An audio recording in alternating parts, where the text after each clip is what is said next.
5 রাজ্যে ভোট মিটলেই কি পেট্রোল ডিজেলের দাম বাড়তে চলেছে? সোশ্যাল মিডিয়ায় এই ধরনের জনশ্রুতি গুজব শোনা যাচ্ছে।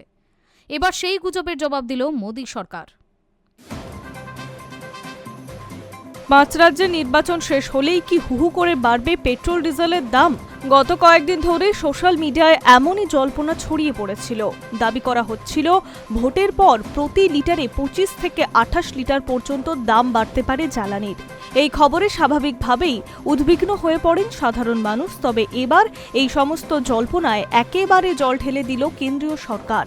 কেন্দ্রীয় পেট্রোলিয়াম এবং প্রাকৃতিক গ্যাস মন্ত্রক স্পষ্ট জানিয়ে দিয়েছে, পেট্রোল এবং ডিজেলের দাম বাড়ানোর কোনো প্রস্তাব সরকারের কাছে নেই। সোশ্যাল মিডিয়ায় ছড়িয়ে পড়া এই খবরকে সম্পূর্ণ ভিত্তিহীন এবং ভুয়ো বলে দাবি করছে মন্ত্রক। তাদের বক্তব্য, সাধারণ মানুষের মধ্যে বিভ্রান্তি ছড়াতেই এই ধরনের গুজব ছড়ানো হচ্ছে। তবে এই জল্পনার পিছনে যে কিছু বাস্তব কারণ রয়েছে সেটা অস্বীকার করা যাচ্ছে না। পশ্চিম এশিয়ার যুদ্ধ পরিস্থিতির জেরে আন্তর্জাতিক বাজারে অপরিশোধিত তেলের দাম বেড়েছে। তার প্রভাব পড়েছে ভারতেও। ইতিমধ্যে রান্নার গ্যাসের দাম বৃদ্ধি এবং সরবরাহের চাপ নিয়ে আলোচনা চলছে। ফলে স্বাভাবিকভাবেই আশঙ্কা তৈরি হয়েছিল এবার হয়তো পেট্রোল ডিজেলের দামে বড়সড় বৃদ্ধি আসতে পারে। একটি বেসরকারি সংস্থার রিপোর্টে দাবি করা হয়েছে, রাষ্ট্রায়ত্ত তেল সংস্থার প্রতিদিন বিপুল লোকসানের মুখে পড়ছে।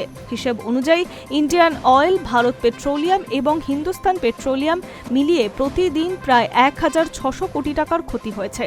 এই পরিস্থিতিতে ভোট শেষ হলেই দাম বাড়ানো হতে পারে বলে আশঙ্কা প্রকাশ করা হয়েছিল। কিন্তু কেন্দ্রীয় সরকার সেই আশঙ্কাকে একেবারে উড়িয়ে দিয়েছে। বরং সাধারণ মানুষকে স্বস্তি দিতে অতীতে শুল্ক কমানোর মতো পদক্ষেপ নেওয়া হয়েছে বলে উল্লেখ করা হয়েছে। সরকার দাবি করছে, আন্তর্জাতিক বাজারে দামের ওঠানামা সত্ত্বেও দেশের নাগরিকদের ওপরে তার প্রভাব কম রাখার জন্যই তারা কাজ করে চলেছে। অন্যদিকে বিরোধীদের একাংশের অভিযোগ, ভোটের আগে দাম নিয়ন্ত্রণে রাখা হলেও ভোট শেষ হতেই পরিস্থিতি বদল হতে পারে। যদিও দাবি সরাসরি খারিজ করছে কেন্দ্র সরকার। সরকারের বক্তব্য, জ্বালানি দাম নিয়ে কোনো তাৎক্ষণিক বৃদ্ধির পরিকল্পনা নেই এবং এই ধরনের গুজবে বিশ্বাস না করার জন্য সাধারণ মানুষকে অনুরোধ করছে। সব মিলিয়ে এই মুহূর্তে পেট্রোল ডিজেলের দাম বাড়ছে না বলেই আশ্বাস দিয়েছে কেন্দ্রীয় সরকার। তবে আন্তর্জাতিক বাজারের পরিস্থিতি এবং ভূ রাজনৈতিক উত্তেজনার ভবিষ্যতে কী প্রভাব ফেলতে পারে সেই দিকে এখন নজর রাখছে অর্থনীতির বিশেষজ্ঞরা।